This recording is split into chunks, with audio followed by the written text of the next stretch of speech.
The following is brought to you by the Starfleet Podcast Network, SPN, The Spin. And that's one thing with Jim's films that you watch. They're not meant to be these gigantic blockbuster films. It's on J.J. Abrams level. You're meant to watch them when you're in a certain mood, or if you're in a grumpy mood, you're like, man, I'm pissed off. I'm gonna watch a Jim film, and then when you're done watching it, you're like, I'm kind of happy now. I can go on about my day.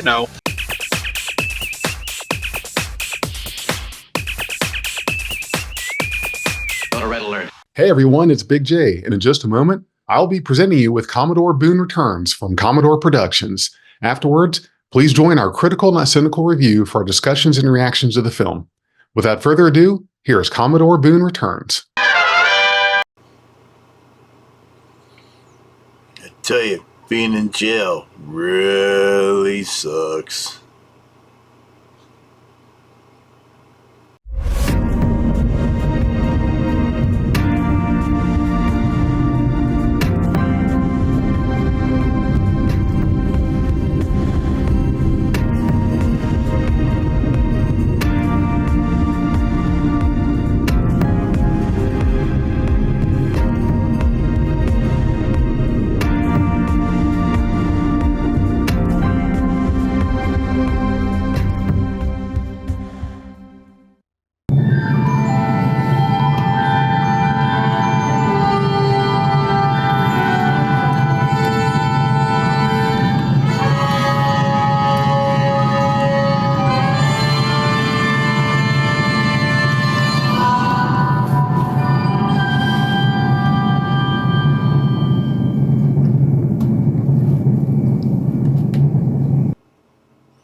All right. We are being released from the Hooscouse, from the jail here. All charges dropped. Oh, yeah.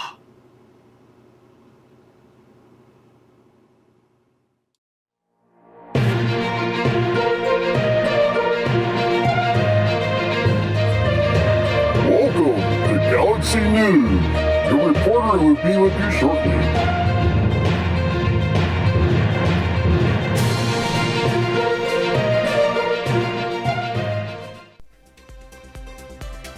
Good morning, I'm Zion, your news reporter for the morning. We got breaking news. Commodore Boone and USS Ajax is returning back to Starfleet Command. Yeah, that's great news. That is great news.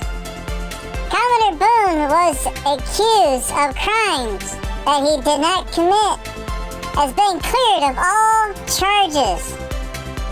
That the judges seen through evidence and declared it falsified information. And now, Starfleet is putting them back in service again and waiting orders.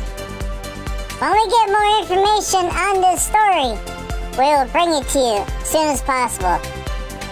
Have a good morning. I'm Zion, your news reporter, and take care.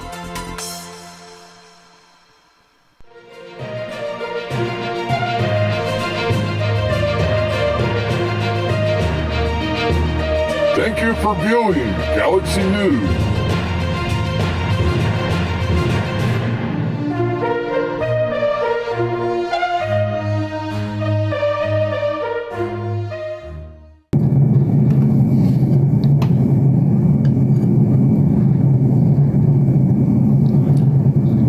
Captain's log supplemental. I just got released from jail, as I call it, the Hooscouse. It's an old term, but I'm still in my court uniform and that, and need to get out of that, and need to get this beard shaved down a little bit. Kind of get a little bit too long, but I just let it grow. I mean, I was so ticked off and everything, trying to figure out what the hell happened to me. What really happened to me? I didn't do anything. I did not go and beam myself aboard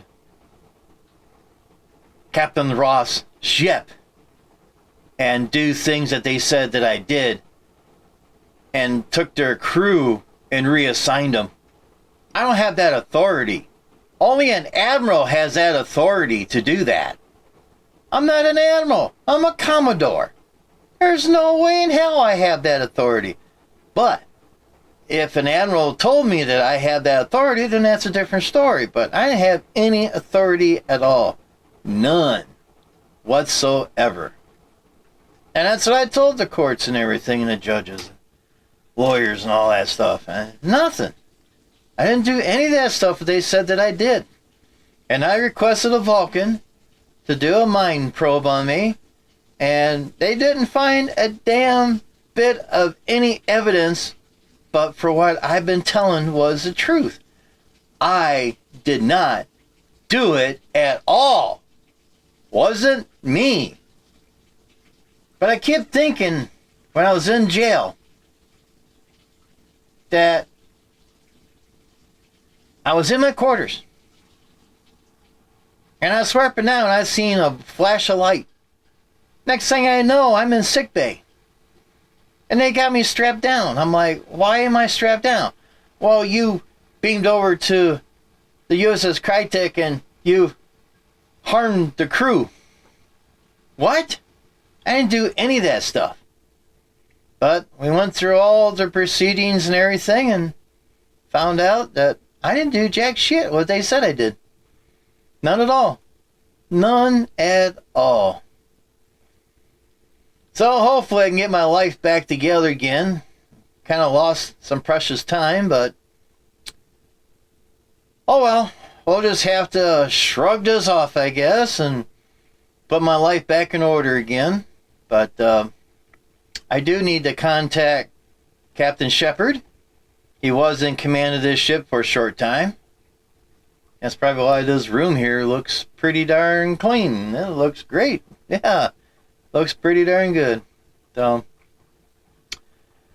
alrighty. Well, I need to get out of these clothes and get my duty uniform on and go walk around the ship and get a hold of my science officer and see if we can figure this out. Commodore Boone, commanding USS Ajax, personal log, out.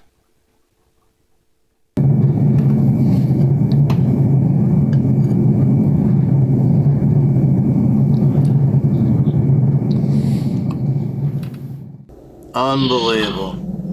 Unbelievable for what I went through. Unbelievable. Captain's log, supplemental. Just got out of the Hooskouse not long ago. Falsified reports was sent in, trying to frame me and everything, trying to tell me I did this and did that. There ain't no fracking way I'm going to be doing that stuff. I don't know why they did what they did, but they did. And the court's seen through it and says, I don't think so. So I was cleared of all charges. Cleared of all charges. That is great. Yeah. So, Starfleet says, okay, we'll put you back in. You got your old ship back. Report back to USS Ajax. Cool. So, I'm on board the Ajax, as you see. And they did some repairs, did some overhauls and everything on the ship and everything. So, yeah, we can take her out on a cruise out here and make sure everything works right until we get orders from the Admiral to see what kind of mission we will be going on. So, we even got people in the background still working on stuff, as you can hear. So, yeah. But me and Ajax, we're back. We are back. Yeah. You can't keep a good Commodore down. Buckle your seatbelts. Here comes Commodore Boone. End of Captain's Log by Commodore Chuck Boone, commanding USS Ajax. Commander Chief Engineer Red, personal log. I heard some good news today. Commodore Boone got released from the Hooskouse. Oh yeah, he got released from jail. That darn Vulcan ambassador deal stuff. Oh man, I don't know. It just follows you through. It's crazy how things work out, but it does work out that way. But he's released. Yeah, he's released from the Huskows. All right, out of jail. Yeah, got cleared of all charges. Got cleared all charges. He was framed by who knows who. Only the courts know. Don't know too much about it. But I did hear something about that Commodore Boone is going to contact Captain Shepard. Oh, I wish I was a fly on that wall, huh? Yeah, we can see or hear what's going on. Well, both see and hear what's going on over at that time. Yeah, but yeah, it'll be something else to see those two talk. So, I don't know if they're going to be talking in his personal quarters or is he going to be talking on the bridge. I have no idea. But that's what I heard. Well, my ship's pretty much ended here. Some of these new engineers down here, they don't know they're coming or going. So, I need to check with them and make sure everything's right. Go from there. Commander, Chief Engineer Red, personal log, out.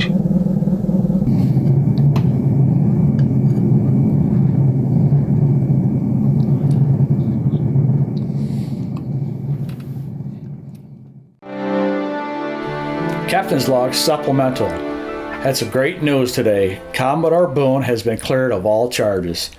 We were hoping that was going to be the way it was, and that's what it turned out.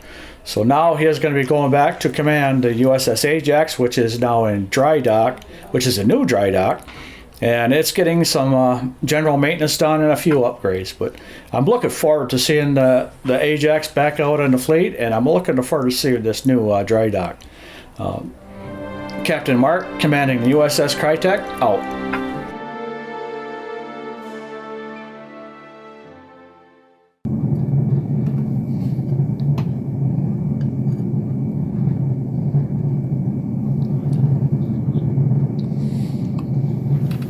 Comms. Please contact Captain Shepard of the USS JOS. Aye, Commodore. Calling Captain Shepard.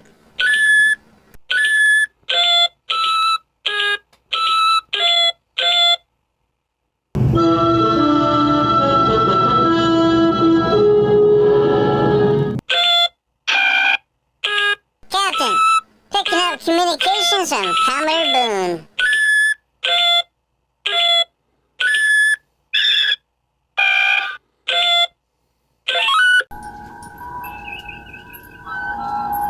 Wow, Commodore Boone's calling me? It's been a while since I heard that name. It's been a while, it sure has.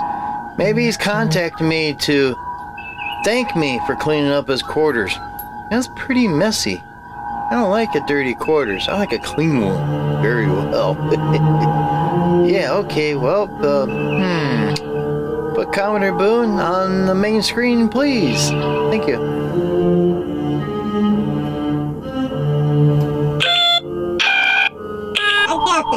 Put him on screen. Captain Shepard, how are you today? Commodore Boone, it's a pleasure. I'm doing fine today. How can I help you? Captain Shepard, you and I have something in common, especially a certain Vulcan ambassador.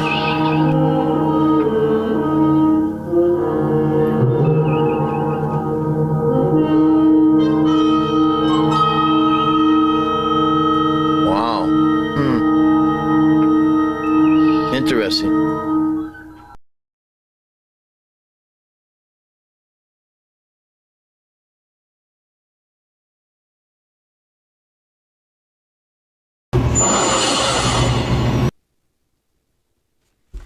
I'm back in my own universe. Yeah, I'm back in my own universe. Yeah, that's great. That is great. Back in my captain's quarters. Just like the other captain's quarters. That was over there at the other universe. But man, And I tried so hard to disrupt Commodore Boone. I beamed aboard a ship. I disrupted the crew. I sent them out anywhere I could find. I didn't give a damn where they went. I didn't give a shit. If they wasn't prepared for that planet, who cares? Send them out there. Hey, we don't care. No way, the hell with them. They're gonna be out there. Live or die. Commodore Boone's gonna be the one to get blamed for everything. Ha ha. But unfortunately, that didn't work out too good. I wasn't counting on them to getting a Vulcan to screw things up. Nah. The Vulcan did the mind probe and cleared Boone of all charges because Boone's been saying all along he didn't do it. Damn that Vulcan! Damn it! I wasted a lot of time over there trying to get things where I will be Commodore Boone. Me, Commodore Boone! Not the other Boone. I'm only a captain in this universe, but I want to be a Commodore so bad that I would screw him up so bad that I'm the Commodore!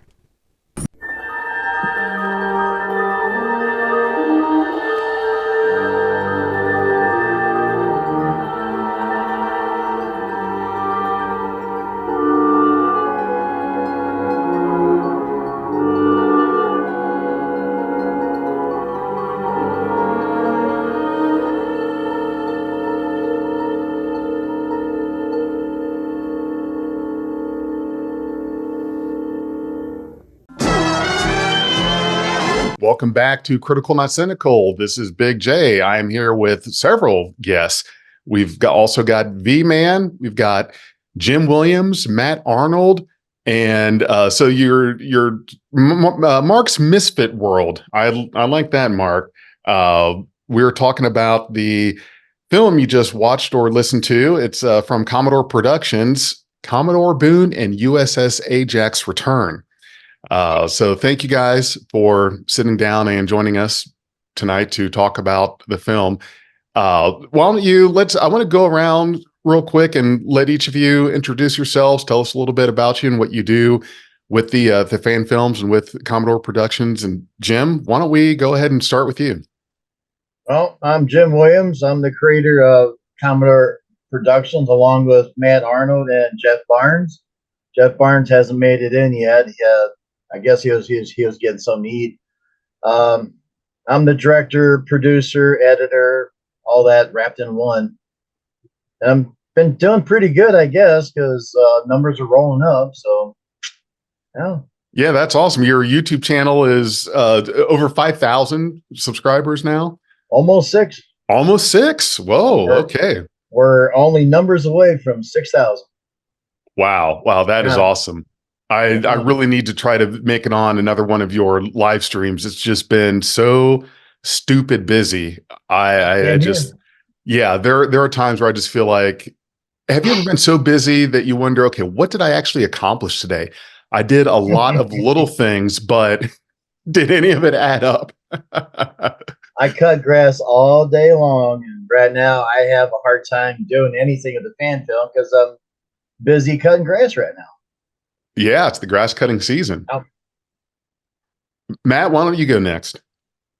My name is Matt Arnold. I'm basically the story advisor with Commodore Productions, and basically advisor on some things that goes on, and also the biggest critic too. If it's not the way it should be, he knows I'm going to criticize him for it.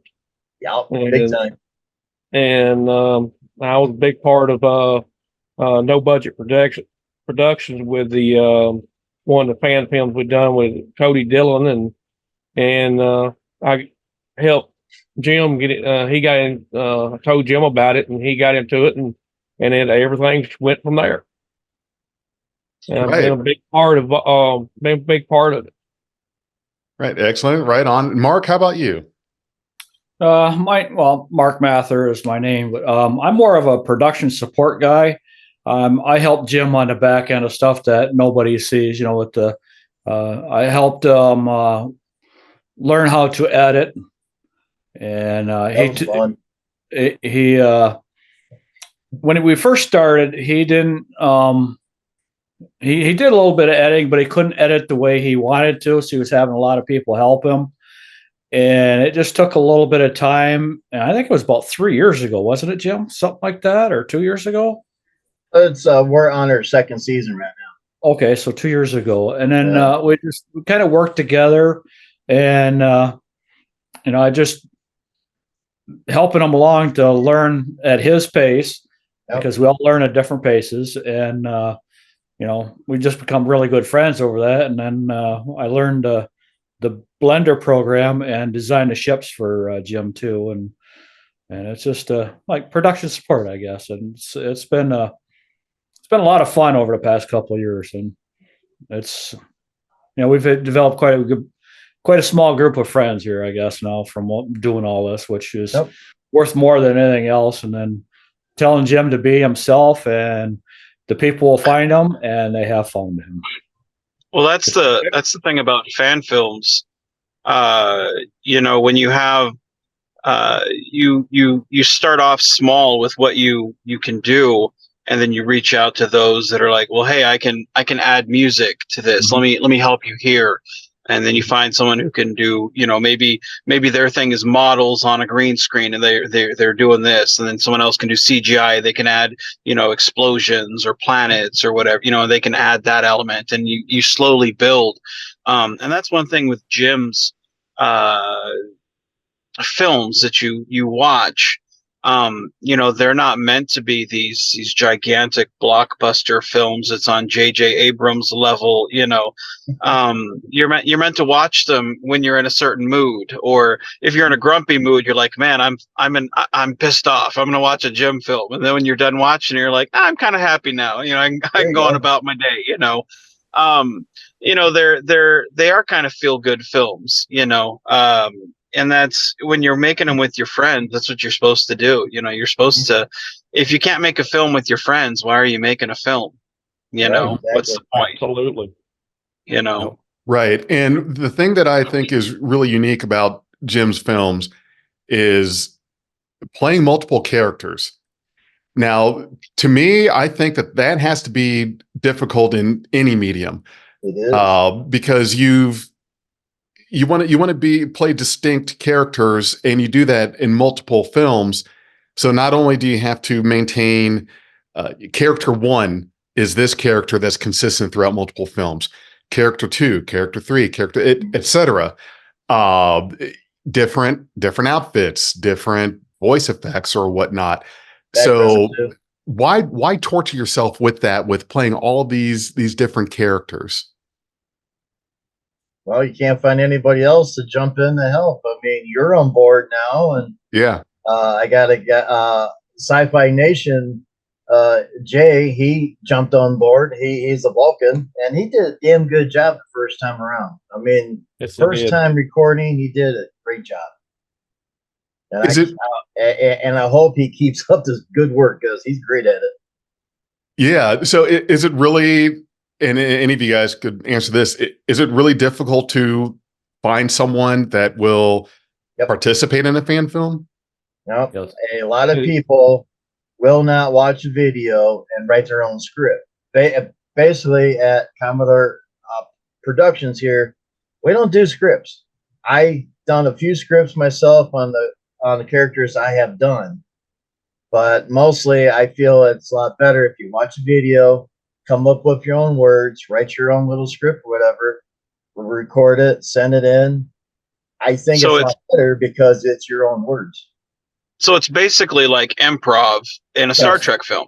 Right. So in that regard, you're basically, you've stepped outside and pushed all the fan films aside and said, we're going to do improv of a fan film and record it. That's really unique, Jim. Yeah. It's different. It really is. I didn't. Totally I didn't realize didn't realize you had gone down that road. I assumed everything was kind of scripted. I didn't realize it was basically like improv. That is really unique on so many levels. Well, the first film that I did a recording for Jim got an email with the link to YouTube video, and I'm watching it, and I'm thinking, where there's no document attached to this, there's no script. What am I supposed to do here? And I sat and I thought, I said, okay, so I guess record a scene that like goes along with this. And I'm thinking, oh shit, I'm gonna have to. So there's no script. It's an improv, and I'm trying to think. Okay, so how do I play this character that I've created, that I've going to be playing in multiple different productions, fan films? Well, how do I play that character in this setting? Because not only is it improv, but it's the films are kind of more of a comedic lend to it. More of a lighthearted kind of thing. And it was tricky for me to find that inspiration. Like I'm not even sure what to, because I don't have a full grasp yet on my character itself as to how to play him. And even you can write a history of your character or backstory or whatnot. The thing is, though, it's like with any show. You can watch the first few episodes of first season of a show, and as it goes along, the character really changes and develops, because nobody really knows. Like I don't know how to play Riker or Data, or how am I going to play Chekhov or Kirk, and you just kind of build into it.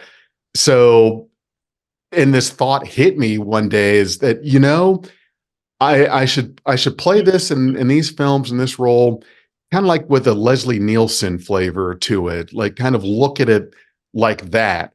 And then it made sense. Was able to do it. So that was quite the challenge, just going off the cuff and doing improv with a character. Yeah, it is kind of a challenging thing, but also the same thing is, it depends, like V-Man said, it depends on your mood, on how that person is going to speak that day, or what the lines are going to be that day. Because, I start off with a basic script that I write out after, just to get me started on what I'm going to say. And then I just go from there. And sometimes it'll take me an hour to shoot like a 15-second thing, because I can't. You got to get in the mood. Say. Yeah. Well, and that's the thing. Like sometimes, like for me, like when I write a script, like I have to, like, people here at work, they'll see me talking to myself an awful lot, because I have to get in the zone, and I do. And it's not uncommon for me to sit there and talk through a conversation, and then when I get back to my desk, like, and go on break, like I'll sit there and start typing, because I'm rehearsing like what's being said, and like, for example, for the Commodore Boone character, when I was having you in the film, I'd be like, well, what would Jim say? And then I would pretend to be Jim, talking in that voice. And then I'd say, well, what would Frank say? And pretend to be, Grissom, it'd be, and being those characters, because it's like, I don't want to write, someone that's not Jim, because I don't want Jim to have to act too hard. It's like, I want Jim. So, I hired Jim for this role. I'm going to pretend to be Jim, same thing with Frank. Like, I had Frank for this role. Like, I'm going to write to Frank's strengths, because I know that's what they could do. So I'm going to write the scene around the people I hired for these roles. And so, like, I talk in that role. And it's nothing more than just like second grade playing pretend, and that's all acting is. And that's all writing is. It's all just an extension of childhood. And that's all us actors do, but it's really, it does sometimes take a bit to get there in the zone. Like what you were saying, Mark, sometimes you may have to rehearse for 30 minutes just to get a 15-second clip, because you have to get in the zone. But one thing I do enjoy about your films, and it took me a while to get there, Jim, because at first I was kind of resistant to it, because I'm like, what the fuck is he doing? And it took me a bit to get there. And you can ask Jeff, because I was very resistant to it. You can ask Jeff Barnes. I was resistant to it, but once I got past my own ego per se, and saw kind of the fun in it, I could see, you in a Ferengi mask, or you with basically like a stocking over your head. It's like you're just having fun.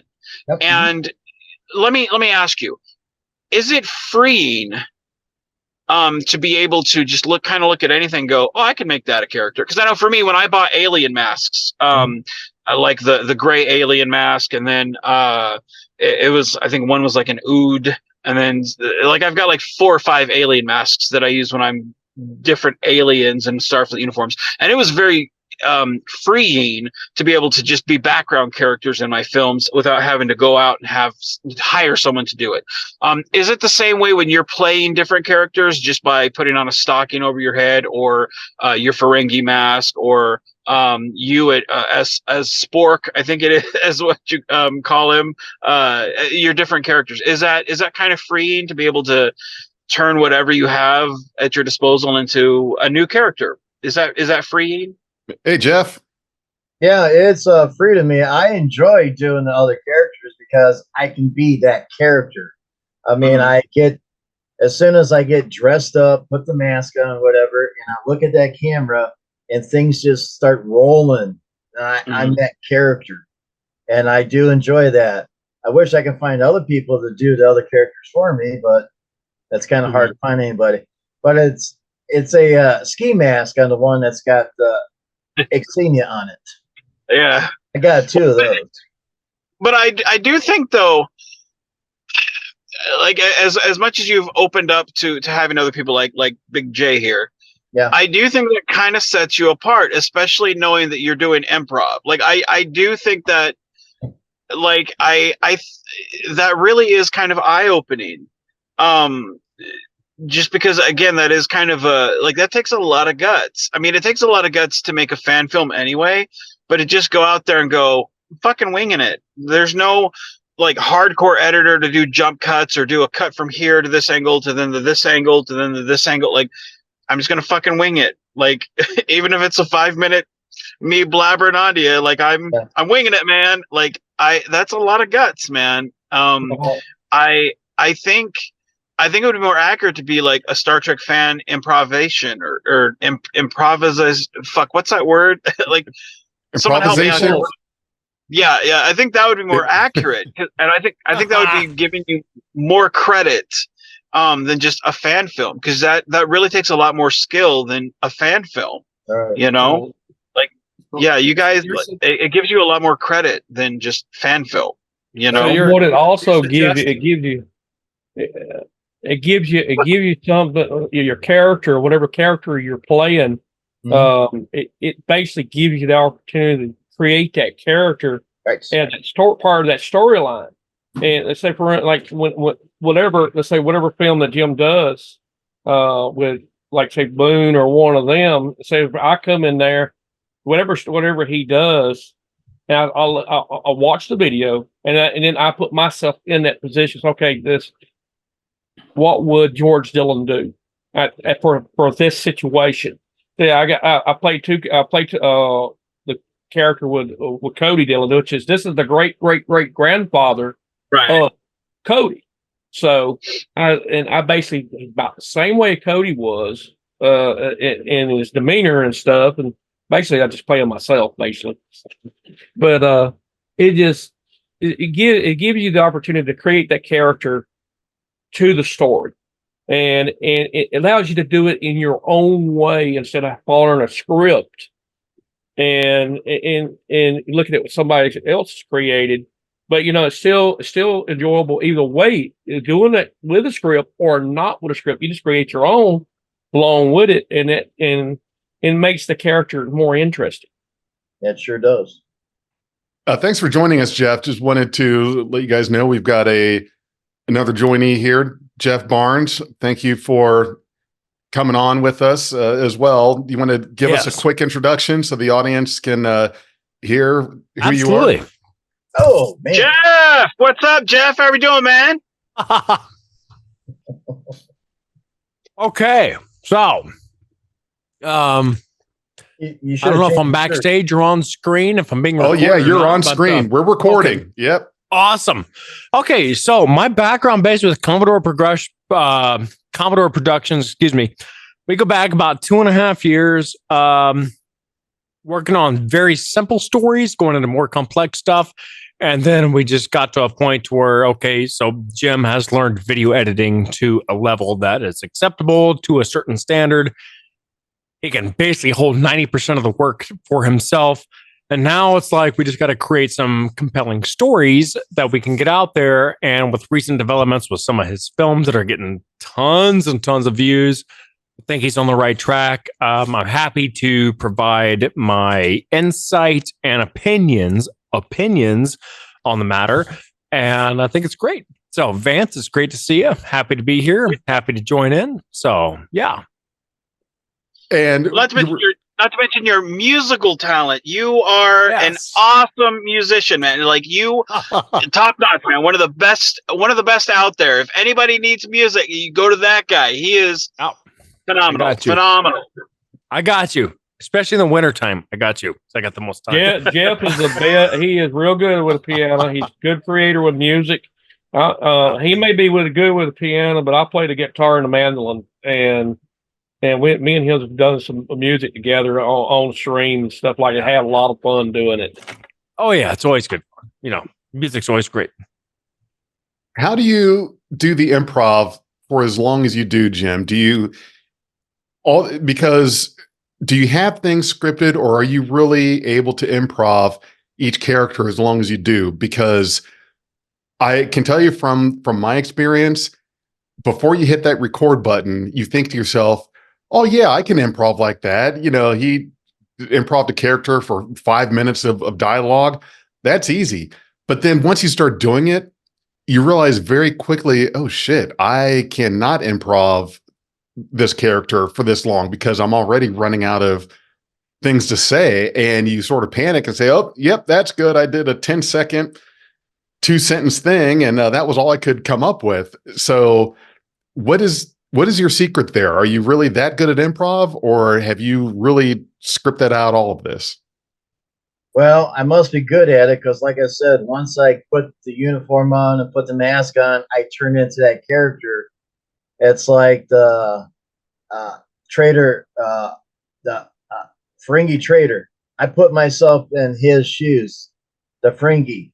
What's he gonna do? Now I do sell stuff on eBay and other places, so me and the Ferengi's got something in common.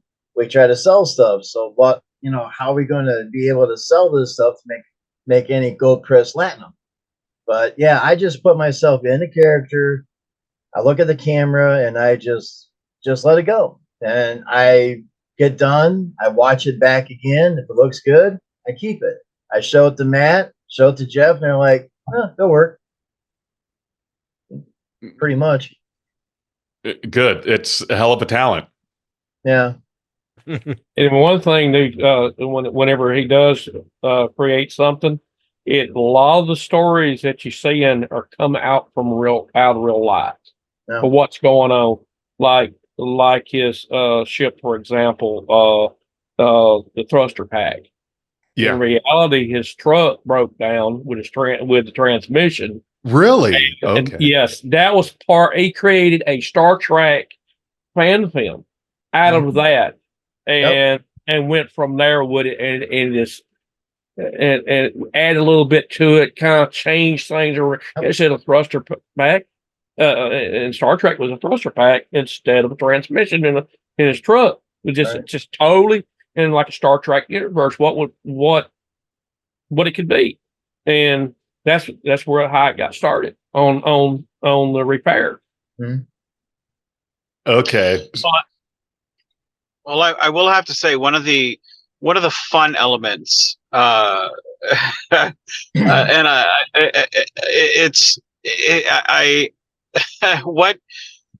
it's the galactic news that you do.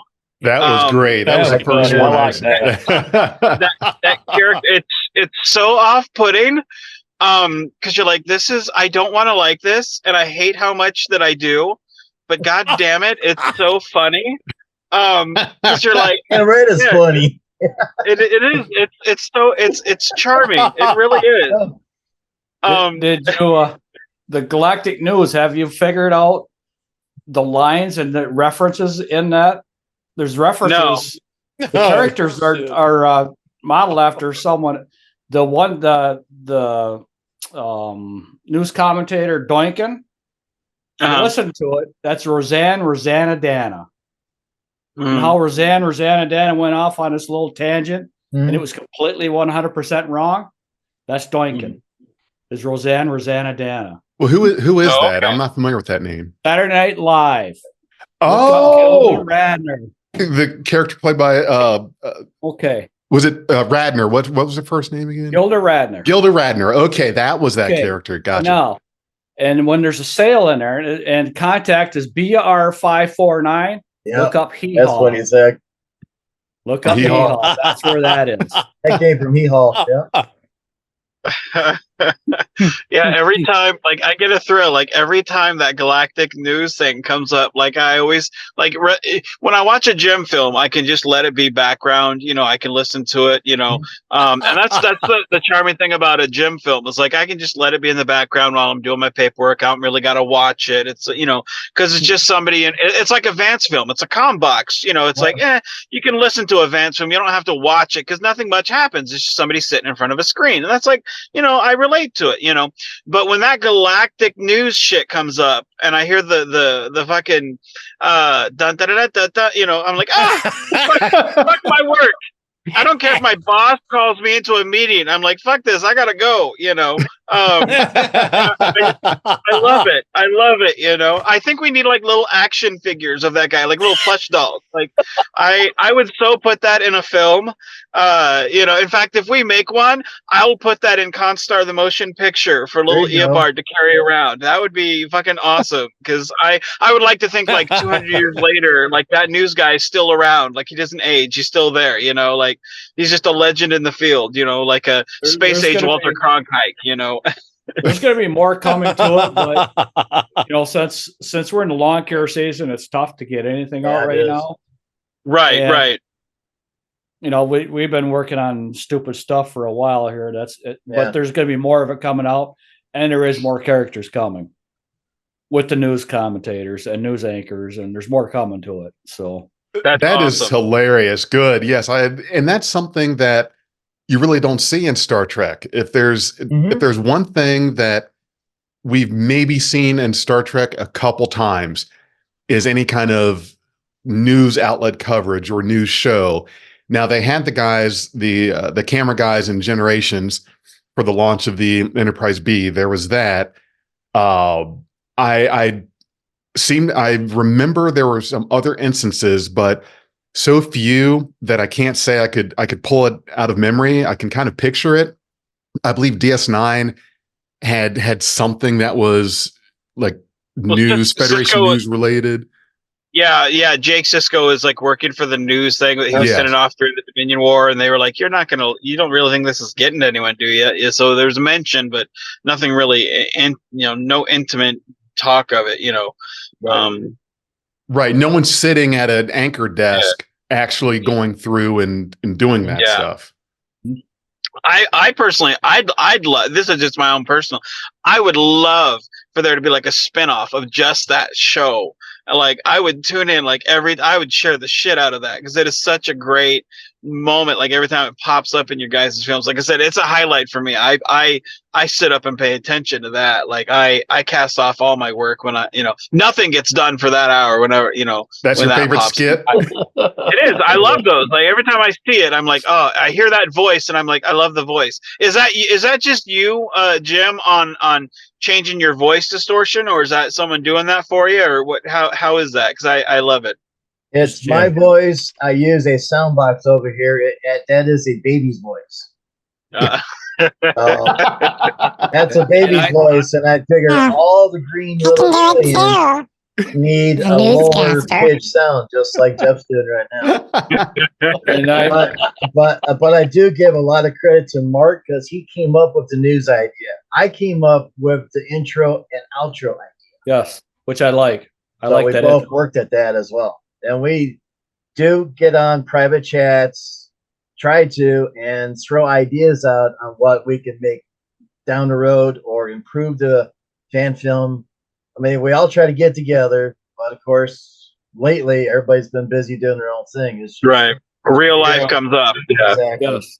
Exactly. Yeah, we're all lawn Yes, care it guys. Every one of Yeah. us. Me, Yeah. Mark, So Jeff, and Jim. And Jeff looks like he's still dirty from the day. oh, dude, I am. I'm trashed from the day I just came up here.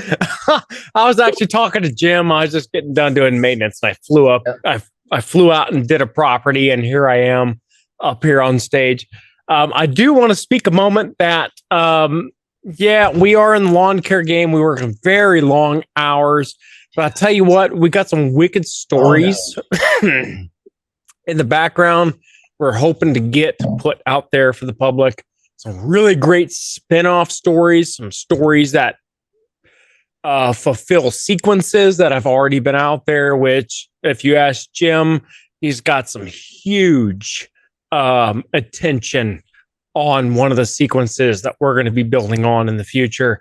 It's all what it is. We're doing our best with the time that we got. We're not professionals or anything. We're not Avalon level, but I tell you what, we got some good stories to put out there. So, Well, that's the thing. great.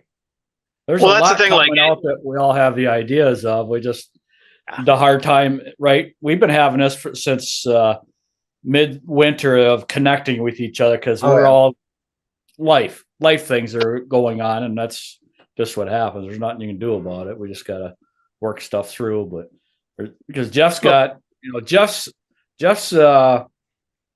ear for music and background is Stuff like that. phenomenal stuff. Because he could come out, we watched it. We were on a chat that one night. I don't know, several nights, and he'd come up with a tune in about 5 minutes. Oh, really? And it's He's real good at that. That level of talent always impresses me because I love to see people. I love to be able to see people do that. Because I can come up with stuff, but I can't come up with what Jeff does, and I love watching that. And I love the process. I guess is what I'm saying. I love watching people's process of how they come up with something. I guess that's why I enjoy watching people become successful, because if I see somebody start from nothing and become super successel, I love watching that. Lawn care juggernaut. Kevin. Yep. Bingo. I love Kevin. I met him 4 years ago in Oklahoma, Acme Mowing. I was at his house, and we all converged and had a good, wonderful meeting. And Kevin at that time had 65,000 subscribers, and he was asking us as a group of content creators, we're just little guys, of what he should do with his channel. And the biggest thing was, if it ain't broke, don't fix it. Don't fix it. Exactly. And we were so happy, and because you realized what he has done. He's changed the world. Mm-hmm. How many people are out there right now cutting overgrown lawns for free for people that are in desperate need? Not many. And that is I'll tell a you true what. success story that completely changed YouTube's lawn care community. One man did that. Yep. And that I get goosebumps talking about it. Yeah. He has single-handedly changed the world by outreach of people helping people. Yeah. And from what Mark is saying, I can literally count on one hand over the past 5 years the amount of people that have gotten to that level on YouTube that are able to offer that. I mean, yes, less than one hand, and it's incredible. So yes, yeah. And that's and if you look at what's going on with Jim right now, his channel is exploding. It's all because of Star Trek fan films. And it's all because he's being himself, Yep. doing what he likes doing. What would you say, and any of you guys here, Jim, Matt, Mark, or Jeff, what would you say has been like the key to that success, to the appeal? Is it, if you were to say, oh, okay, so we've got this channel, these subscribers, everything's going really well, what do we feel is the thing about these films that must be connecting with fans, must be resonating with them? What do you guys think it is? Okay. Childhood. So if I don't know if I could go first or second or whatever. Go right ahead. Here's what we're going to do. I'm going to break it down to the nitty gritty. This may touch some feely gillies with some people. That's okay, because we're telling the story. So I've been working with Jim from about 2 to 2.5 years ago with the whole origin of Commodore Productions, getting the sucker up and running and whatever. I fell victim to another guy, joined on with him, got involved with some stuff, and it didn't work out. And then, that all fizzled out, and it turned into a one-hit wonder, so to say. It was really good, one-hit wonder. And then I came back and I started talking with Jim again, going back to the roots. And the thing is, with the video that I created with this other person, really created a lot of traction for Jim, with, at the time, was not the intent, but it turns out that created so much traction for his channel. And once Commodore Boone actually returned and everything else with that video, it absolutely exploded. As you can tell with the views, it exploded. So that is definitely a series we will be expanding on. I can't wait for it. I have tons of ideas. Mr. V-Man, he knows exactly to the pinpoint, exactly what I'm talking about. It's actually awesome. So what was meant as something not super positive turned out to be something absolutely extraordinary for Commodore Productions and the YouTube channel and everything. And it's taken off from there. And we got lots of ideas for the future since we got videos coming out. So I can't wait to see the results from that. And one thing too, Jim now has a determination to do something, be creative, and that's something in fan films. You have to be creative to make something happen, and that's something that he does have, and that's what everyone in this room, in the chat here, has the creativity to create stuff to make it happen, and that's what we all do.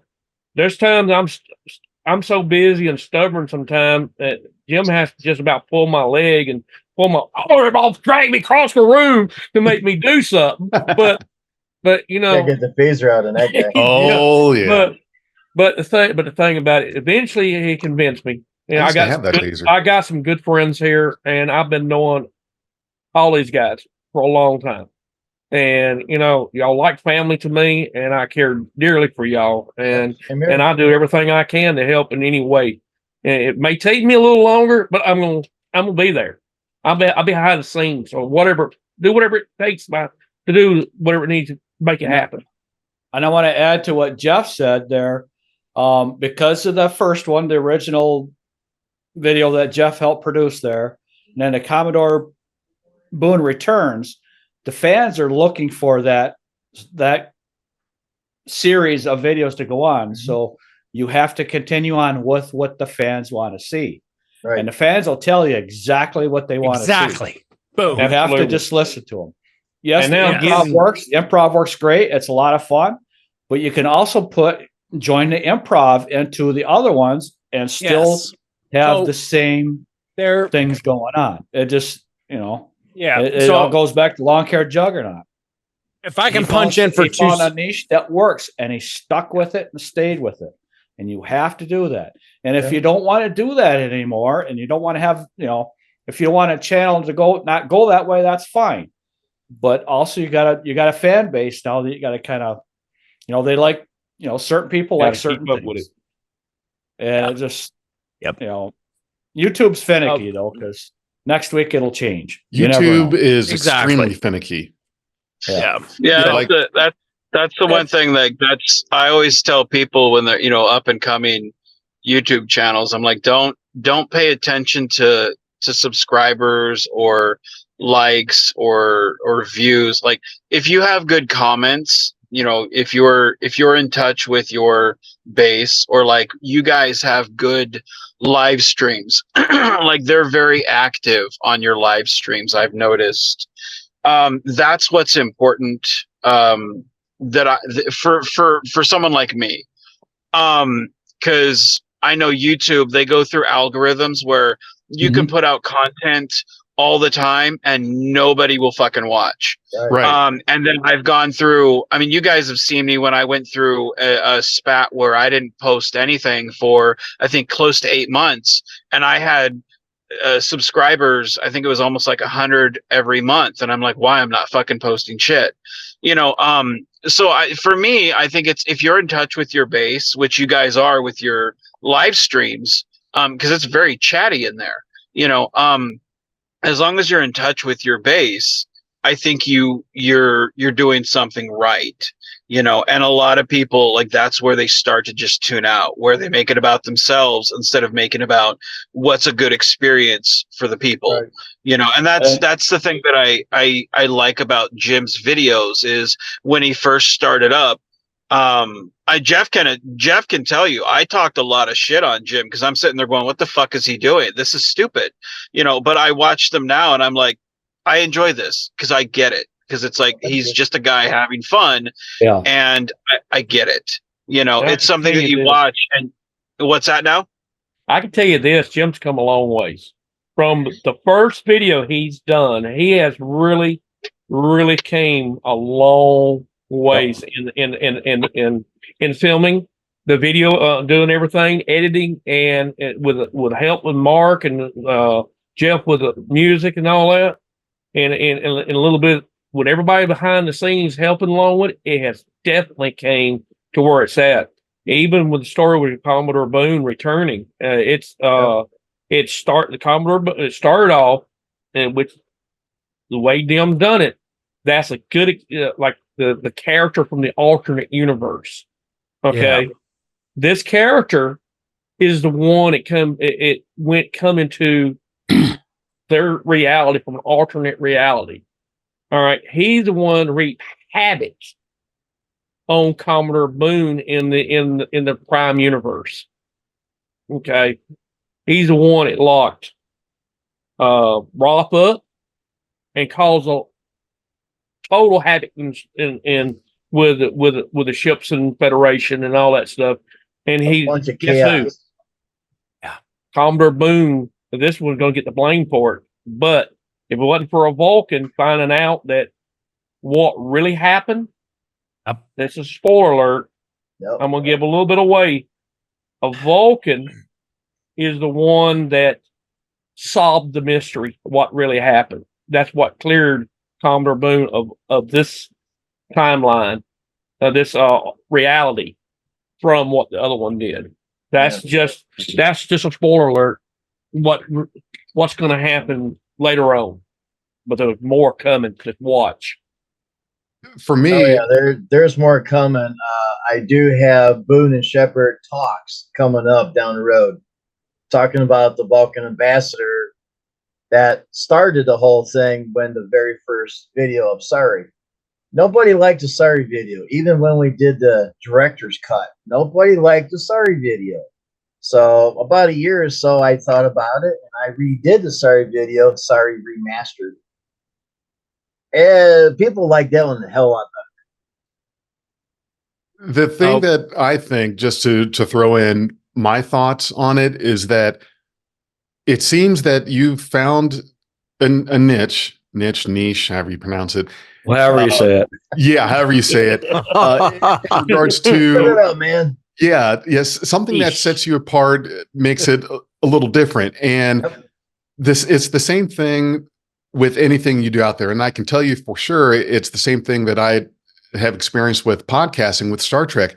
There are a couple hundred Star Trek podcasts out there, and they're all doing episode review shows. And it's gotten to the point where if you're not an actor from the show, then you're just amongst all the, you're all the same. Nothing's setting you apart now. The bar is there, and it's about, okay, so what is it that you can find that can set you apart and make it a little different? And with Beyond Trek podcast, doing a lot more of the stuff in the Star Trek fan film community is still fairly new. I really didn't start getting into that until around, I think it was maybe September, October-ish of last year. Something like that. Yeah, somewhere around there. And I had noticed the more I got into it that I didn't see any other Star Trek related podcasters that were spending time focusing on fan films. And to me, I said, you know what? That looks like that's a niche that's not really tapped or being looked at for this part of Star Trek, is do something that brings in the fan films and brings some attention to them and in a positive way. And I said, you know what?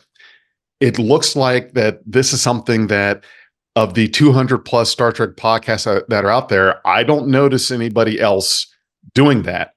Right. So it was like, this is a no brainer to spend time on that. Now it's not the only thing that the podcast does now, but it's a big portion of it. And that's because for a few different reasons, it's not like I'm going to be able to score Patrick Stewart or William Shatner, or, I've interviewed, we've had Tim Russ on Beyond Trek podcast. We've had Will Wheaton, John Billingsley.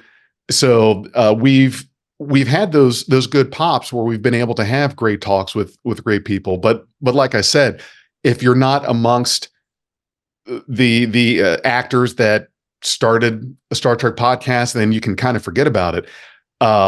When I see these films and I compare them to all the fan films that are out there, and what are these different fan film properties and productions doing that might set them apart? What is their flavor to it?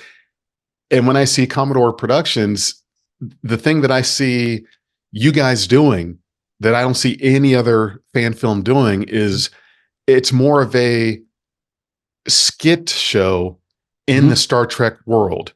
It's like Saturday Night Live for Star Trek. It's not so much like a plot driven film. It's in the Star Trek universe, but it's skits. Yeah. I have not seen anyone else do that. Now you may have creators that are like Joe Cepeda, his films are really trippy. You're like, wow, holy shit, this is crazy. I mean, they're really cool. They're that. And I told him one time, last time we were talking to him, I said, you know what, if I could be high when I'm watching your films, I mean, that would be something. That would be a trip. But that's his flavor there. George Cahan, he's got his filming flavor where he's got, he's close up, he's close in. It's like submarine, everyone's packed in there kind of look. And Vance has his look with his, and Frank and Avalon Universe has their thing, and Axanar has their thing. Everyone's got their, and Sam and 543 Productions. So everyone's got like their thing, but nobody has that. No one is taking the story and it's Star Trek, but it's a skit.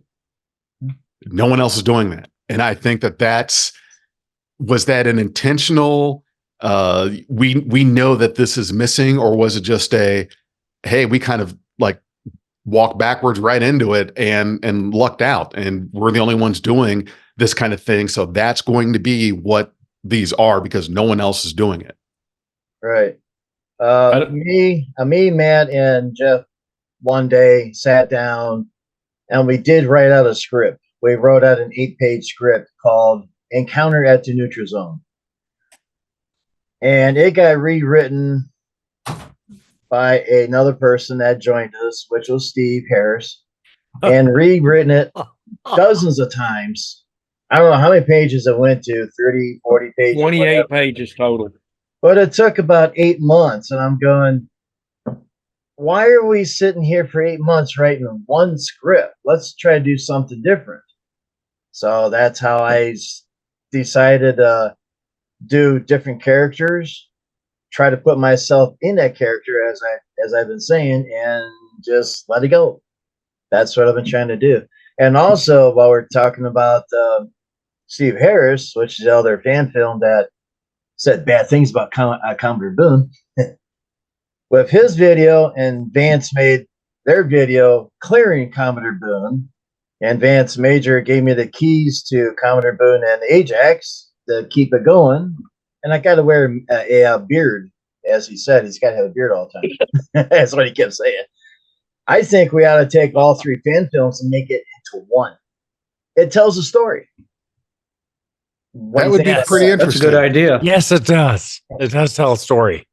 It tells That is a good idea. This that right there. That's a good idea because there's been some other stories too that a character was accused of something that they said he did. Okay. Mm-hmm. But it ended up in the long run, the character did not do that. It was somebody from somewhere else. And you have one story telling one part of, okay, this person's guilty and this and this and this and this. Then you have one clears him, and another one that continues the storyline of Commodore Boone as present from that point on. And have it all put in one film, start from the beginning and go through the whole thing. Have all of it. That's not a bad idea. It's something to think about. I will have to leave here in about a minute or so. So I'm going to say one thing, and then I got to bow out, guys. Yeah, we can wrap up here real soon. We've gone about 50 minutes, so we can do some closing thoughts here. Let me say this, and then I have to go because my work break is over. I started in fan films almost 11 years ago. Yep. And when I started doing it, everybody was working with these, the fancy cameras, the cool lights, everything, very professional. You had to have professional actors, all this. And I think the first person that came along with a cell phone was like, I'm going to do this different because I don't know any better. And everyone around me told me, no, you can't. And I was like, fuck that. I'm going to do it anyway. And then I brought my friends along with me and, because they wanted to do something different too. It is very encouraging to see you guys doing the same thing, continuing to do the same things that I was doing so long ago in your own fashion. And I love that. I love seeing something that's, it's not mimicking the same thing I was doing. Mm-hmm. That's not to take away from you guys, but doing something completely different, like with the improv.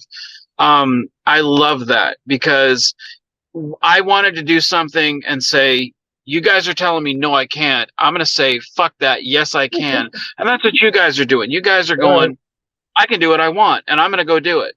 And instead of being limited by what other people's expectations are, you guys are setting your own bar. And I want to say, Jim, as someone who has at varied points had hostility there, I'm very proud of you as a filmmaker, as an actor, as a friend. I'm very proud of what you've done. And I don't care about subscribers or views or likes. I care about you're happy.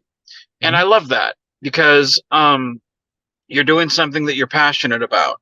And Matt, same thing with you. You the first time when you were in iWarp Prime and you were so fucking happy to be in a fan film. And I was like, fuck yeah. Because I love other people's enthusiasm. To me, that gets me excited. And I love seeing you continue to do that. So like a tip of my hat, man, keep that going. Jeff, I love your music and you were gracious enough to let me use some of that for Constar the motion picture. And dude, I picked through most of that. I felt like my family members that go through yard sales because they'll rummage through everything and just pick everything up. And I felt like that with your music, man. You have such a humbleness of spirit. And I fucking love you, brother. I really do. So it's awesome to see you continue doing these things because I know with all the drama that went on, it would have been easy to walk away and go, man, fuck this. Because that's why I left, because of all the drama with everything. So I'm glad to see that you haven't and that you've stuck with it. And Mark, I've never met you before, but you seem like such a genuine, awesome person, and I really hope this is not the last time that you and I have talked. And I hope to see you in these films, all over them, because it is nice to hear a voice of reason in fan films, because there's so many people out there that are just fucking nutso crazy. So all of you guys, it's nice to see a group of friends come together and do something positive in fan films, because when I started this place, it wasn't that way, and it's good to see that when I do tip my head back in and peek around, it's good to see good people come together to make a film. So that being said, I'm going to bow out. You guys can Before continue you on. go, B-Man, tell little We buddy love you, he's doing V-Man. Tell little buddy now he's doing an excellent job on the great videos job. he's doing for you. I give him I two will. thumbs up. Yeah, I will let him know man. that Matt says he's awesome. All right. You Yeah. guys take care. Keep on geeking on, guys. All right. Take Have a care, go, Thank buddy. you, Take man. care. We'll see you Take care. later. So yes, all the compliments to you guys for what you're doing and the films that you're putting out. And I think you found a great spot to Yep. focus on. You found that niche. It's working. So hopefully there will be more stories soon. I know it's kind of a shame we're in that grass cutting season, and that's what you guys do. And That's what we do. There's more in the works. It's coming.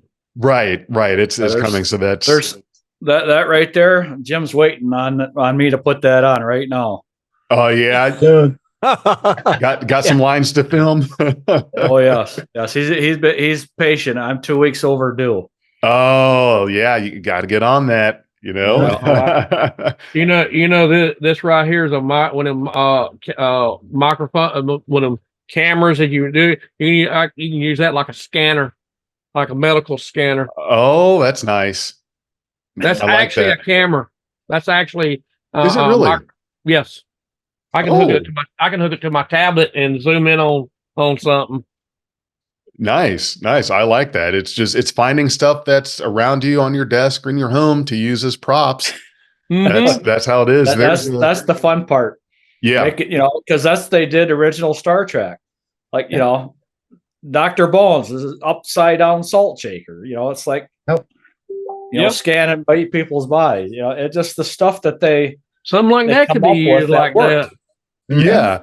There's a scene that I'm editing for Vance for Constar the motion picture, and there's a thing that's got to happen. I'm thinking, okay, I need to have some device that kind of works like as a projector that projects an image.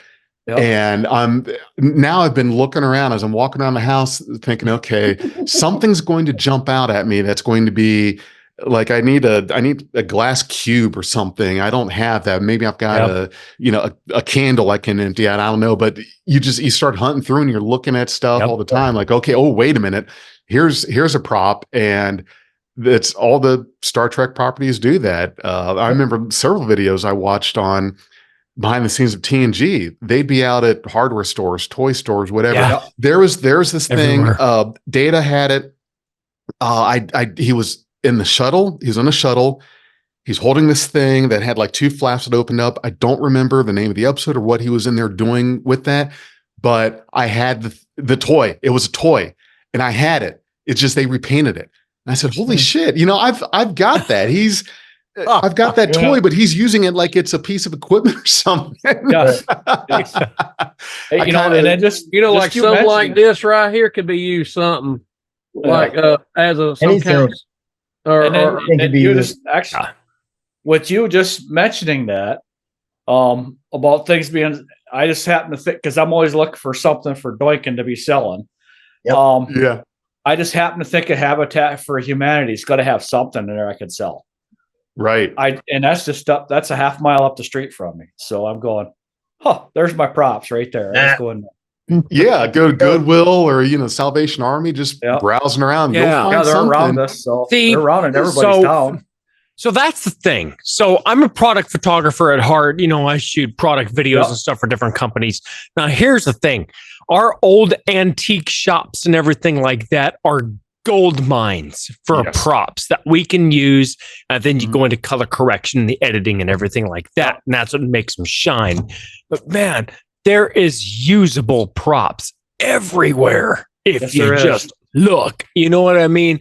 You just got to go into the right spots. And they're usually, for most people, they're everywhere around. You just got to go there and take a quick look, like exactly what was like what Mark was saying. Man, you just take a look. You can find so many things. The most oddball looking thing you got in there is the one that you're going to be selling as a prop for something. Yeah, exactly. You know, they're great. And like you said, a toy. You've got that toy that Dado was using. Yes. Exactly. You know, Sure as hell did. it's- And you know, the Leonardo DiCaprio meme where he's pointing and whistling. That's pretty much what I did. Like, wait, I got that. There you go. Going back to the start of Commodore Boone Returns. Mm-hmm. I give Jim 2 thumbs up for it because he done it out of dedication, creativity, and continuing the story of Commodore Boone from No Budget Productions. Nope. And that's and like I said, there's going to be more coming, and I give him 2 thumbs up on it. Well, thank you very much. Looking forward to that, and for myself, certainly looking forward to being involved in these and continuing to play a part in the films. They're a lot of fun to do, and you know, it's interesting. It certainly makes you be more creative. You know, it's a challenge. I like a challenge of here's a video that's as it is so far. Improvise your thing. It's like, oh wow, oh what do you come up with? So certainly looking forward to more opportunities working with you guys. And I just want to say thank you for taking out your time tonight to sit down and talk with myself and Vance about your films. All right, and for everyone listening and watching, just want to tell you as always to live long and prosper. If you enjoyed this podcast, you can support us at patreon.com/BeyondTrek. We are Beyond Trek Podcast. Lower your inhibitions and surrender your ears. We will add inspirational and hilarious Trek content to your day. Your attention will adapt to subscribe to us. Resistance is futile.